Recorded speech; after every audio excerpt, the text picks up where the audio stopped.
Originally my name was Sally Grover, and as Sally Grover I went to Maidstone College of Art. I did foundation course before that at Harrow College of Art. I used to go there on a Saturday morning when I was at school to do extra art, and then went on to do the foundation course.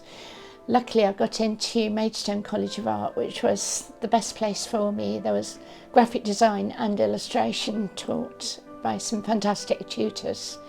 And in my third year I entered a competition for Letraset to design a typeface, and it just so happens I also had an interview to go for a job there. And I won the Letraset competition, and the very next day I had my interview with Colin Forbes, and he asked me to start work at Pentagram straight away, which was one of the top design groups at the time. But it meant not doing my last term at Maidstone, and went back and asked my tutors, and they just said, go, you won't get a better job. So I missed the last term at art school, but still got my qualification, because I got this fantastic job offer. At Pentagram I worked on mostly corporate identity for the Lucas, and did some work on a typeface for Reuters.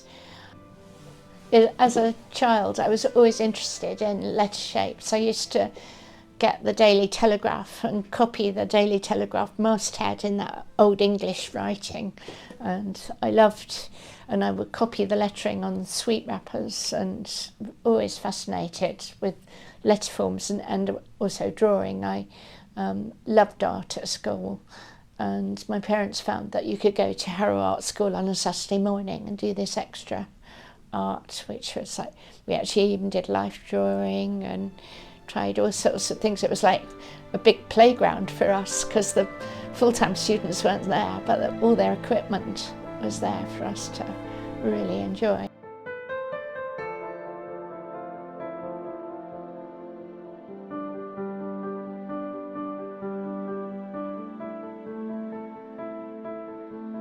I usually start with something like this, for instance. That's the drawing that became that Linocut. So while I'm doing that, I'm thinking of the light and shade and how I'm going to do it as a Linocut.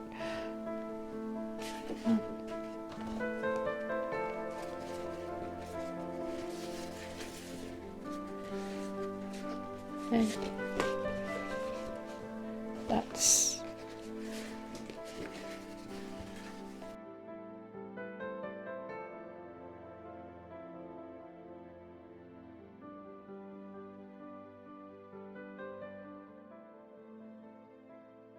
I was doing a Linocut on Biscuit Town, which is the centenary of Huntley and Palmer's, and there was an exhibition for it, and I did this special Linocut for it. And I like the way you can simplify things down with a Linocut.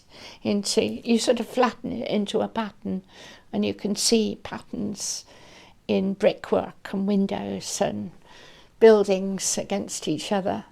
And while I was doing this, sadly my father died, and I was looking through his paperwork, and he had this folder of old birth certificates and wedding certificates from my grandparents and great-grandparents, and I discovered on one of the wedding certificates that my great-grandfather was a biscuit maker at Huntley and Palmer's. So quite a nice connection, because I was born in Reading myself, as was my father and grandfather, but I didn't realise that it was quite cool to have on your passport that you were a biscuit maker. He probably didn't even have a passport, did he? But so most of my books at Two Rivers Press are poetry books or local history, but I had this idea during lockdown to do a book of fairy stories by Oscar Wilde, who has the Reading connection, because that's where he was in prison. And I read through all of his fairy stories, and it was quite difficult to find one that was PC, because of the time that they were written. But this book called The Happy Prince is lovely. It's a story about giving and just generosity and being kind. It's got a sad ending, but I could see the potential in it. And then I was looking at other versions of it, and they're all set in sort of Middle European cities. But I thought it would be quite fun to set it in Reading. And so if you know Reading, you can spot the Reading landmarks in it. But if you don't know Reading, it really doesn't matter. And for the launch, I produced a map of possible route to go and see all the different Reading locations. But it's all just for fun, because Oscar wouldn't have known about all these places. He just went to prison there. He didn't belong to the Reading at all.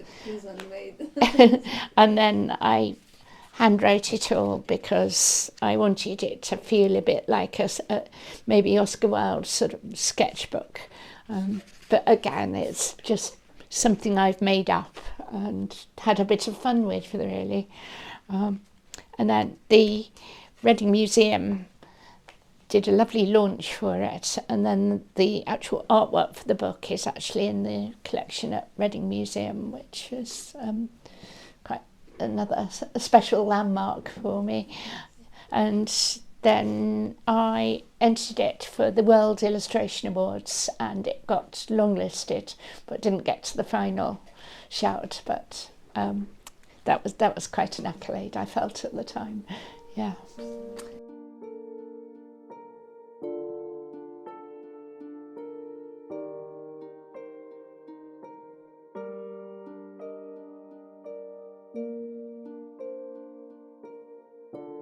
So this is my latest book cover for Susan Utting. It's my third book cover for her. I've done a zebra, and that was the very first one. And for this one, it's not a Linocut or a scraper board. I just played around with the inks, and that's how it starts. When I'm reading the book, I just do some little sketches. And this was me just playing around with, and so this is the book cover. It's just really doesn't really exist. Well, this is it's deconstructed, isn't it?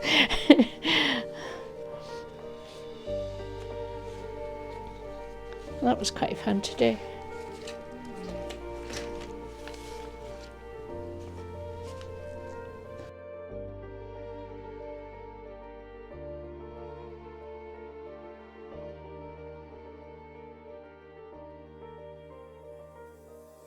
Oh, that's another thing. I do village signs. I've done the one for Twyford and Hurst, the two villages either side of Ruscombe where I live, and I've just been asked to do the Ruscombe village sign, so that's quite. And I start those by asking the community, what would you like on your village sign? It's your sign. So I get some quite interesting suggestions that I have to edit. Yeah.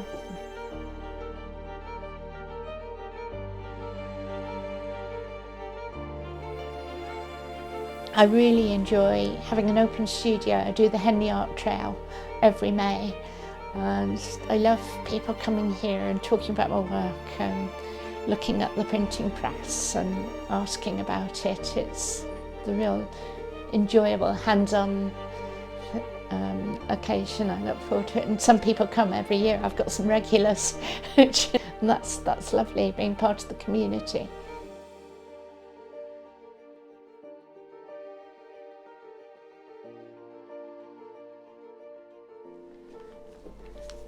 So during lockdown, I did a lockdown diary that I did something every day, and it was a mixture of the government news and just things that I did.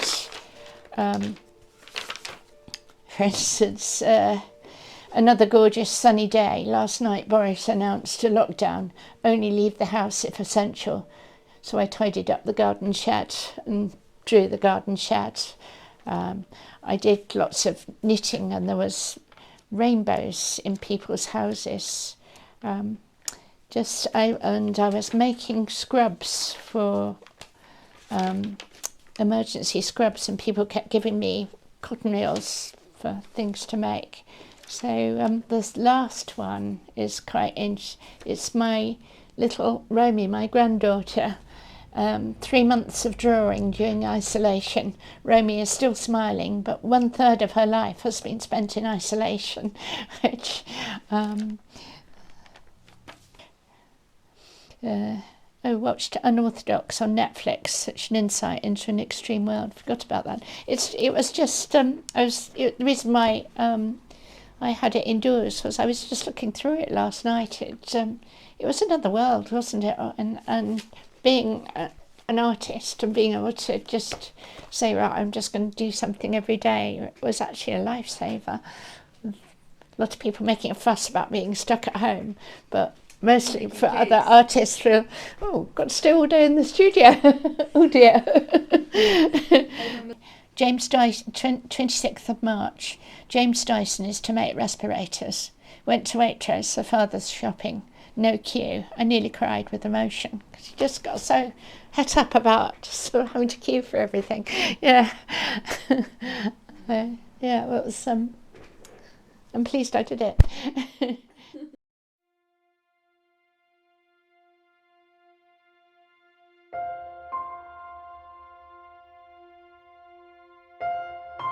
As a mature student, I went to Reading University and I did a MA in type design, and my main project was to help try to design a typeface that would help people with dyslexia. Very much so, because Comic Sans is a typeface quite often used for people with dyslexia, but it's actually a really hard typeface to read because it separates the letters and doesn't help to show the letters as groups. There's so much to it. I don't think you'd ever produce a finished article, but maybe what I did might help somebody in the future. I quite often get queries through my website, people asking to see some of the drawings or some of the results. So I feel that I'm part of the process of helping people with dyslexia. Yeah. I mean, I'm of an age now when most people are retired, but I'm going to carry on. I saw Quentin Blake on the TV recently talking about his process and practice, and he's 90-something, so I've got quite a few years left. It's something, it's not a job, it's a life really. If I go for a walk in the countryside, I'm appreciating things and maybe drawing and sketchbooking things that I see all the time. My work is very commercial, but it's as a result of more aesthetic appreciation of my surroundings and things that I see.